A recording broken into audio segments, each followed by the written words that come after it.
All right, guys, so it's Dr. Rachel, and yes, we can beat this coronavirus thing. I think that the goal has to be total household protection from COVID-19. So let's talk about some ways that we're doing this in my household. I've got a newborn in the household, I've got a 4-year-old in the household, and then there's us. So, how do we protect us? How do you do the same thing in your home? So, as a functional family medicine practitioner, this is really important to me because I want to make sure that you've got all of the facts and all the details. So, first of all, how do we protect the house? Like when we're in here, what types of things are important? It is not important to scrub everything down all day, every day, if the same people are in the house all of the time, right? The problem becomes when you let other people and other objects in the house. So here's some things that we do. We actually do an Amazon box quarantine, right? So we're ordering out a lot. We're ordering takeout sometimes. We're ordering things from Amazon because we can't get to the stores as often as we'd like. So we take those boxes and we quarantine them.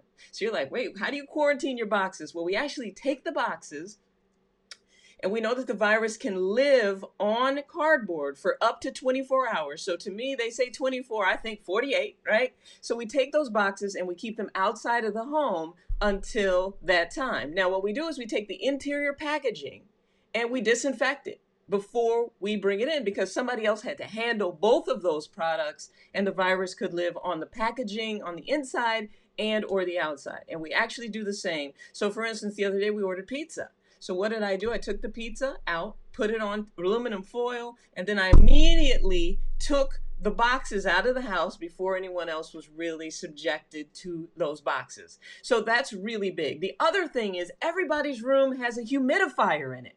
So when we think about viruses and we think about replication and we think about how they get in, it all has to do with the mucosa, or the lining of our mouth, the lining of our nostrils, and all of that. And unfortunately, if these areas dry out, your body is more susceptible to become infected with a virus. So it becomes really important that you keep these areas moist. So we're drinking tons of water, drink tons of water, and humidify. Get moisture into the air, right? So the other part of that is going to be oral care, right? We talk a lot about oral care, but really when it comes to viruses, this is where it all kind of goes down, the mucosa, or the lining of moist tissues like this, right? So it's your nostrils, it's your nose, it's your gums. So at the end of the day, particularly after I've been out and about or anything, what I'll do is take a mix of hydrogen peroxide and water. And after I've brushed my teeth, I will swish, swish, swish, gargle, because the whole concept is that if viruses are in there, that in and of itself will kill the virus. CDC says hydrogen peroxide is effective, and it is. This is what we do as functional medicine practitioners during flu season. So it's the exact same thing. So you want to really be very diligent about your dental care.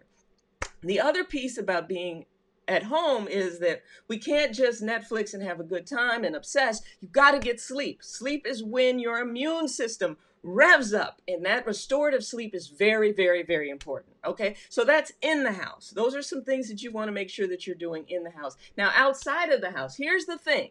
Anytime you go outside of the house, you need to prepare yourself before you go back inside of the house, because the virus can live on our clothes, it can live in our hair, it can live, right? Even on your shoes. So before you go back into the house, take your shoes off. Take the outfit off that you had on when you were out fraternizing with other people, because that's how we're getting it. We're getting it from other people, unfortunately. So you take all of that off. For me, I go into my office, which is detached from the house. I take all of that off and I take a shower.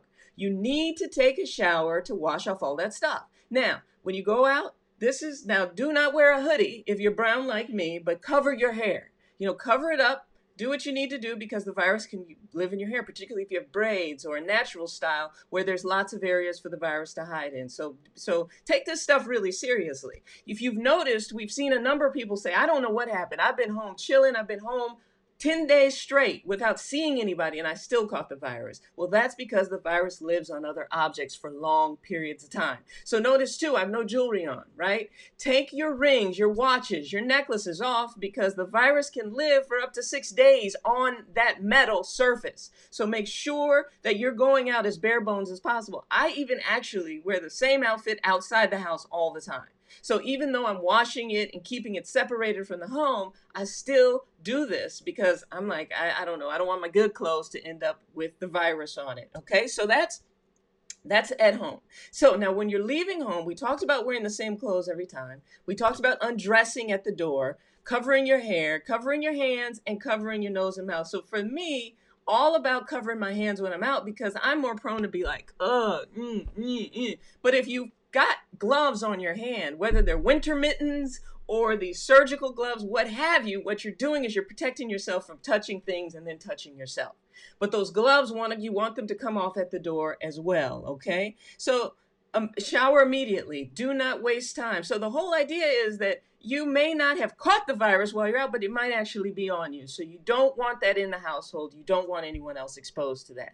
So for me, for immune function, and this is what I do during flu season, this is why I rarely catch the flu, this is what I'm doing now, and this is what my family's doing. So we talked about the oral mucosa, right?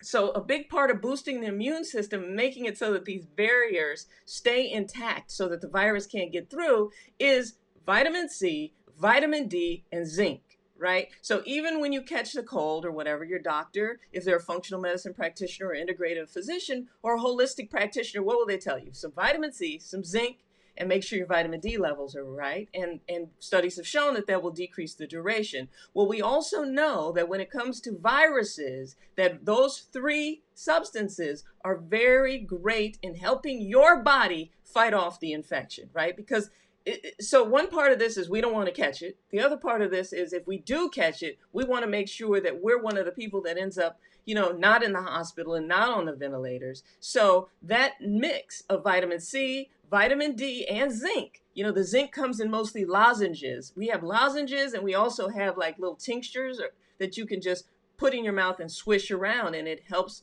to protect your membranes, right? So the other piece I think that's really important here is ordering out. I've mentioned it slightly, but you've got to put those boxes on quarantine. You've got to get them out of your house because if they're sitting there and there's a little bit of the virus there, it makes it more susceptible for you guys to get it even in your own home, right? So wash your hands, protect your face, stay calm, and we can really, really beat this. Now, it's taken me a while to comment on this because I was kind of along the thoughts of our president. I was kind of like, is this really going to be this? And this is this. This is real. So you really want to take the time to protect yourself, protect your household. Buying the guns is one thing, making sure you have enough food is another thing. But you want to make sure that in the process of buying the guns and getting the food and all these things that you're not infecting anyone in your house, including yourself, okay? So I'm Dr. Rachel. I am a functional family medicine practitioner. I practice medicine at the Akasha Medical Center in Santa Monica, California. If you have any questions, please hit me up. Be safe, take it seriously, and let's do this. And as a matter of fact, let's enjoy it along the way, okay? So as we go through, I'm going to give more tips on how to manage this in a way where you don't feel like, because it's not that. It's just really kind of, let's take these precautions, let's do these things we know will protect ourselves, and let's move forward. See you guys.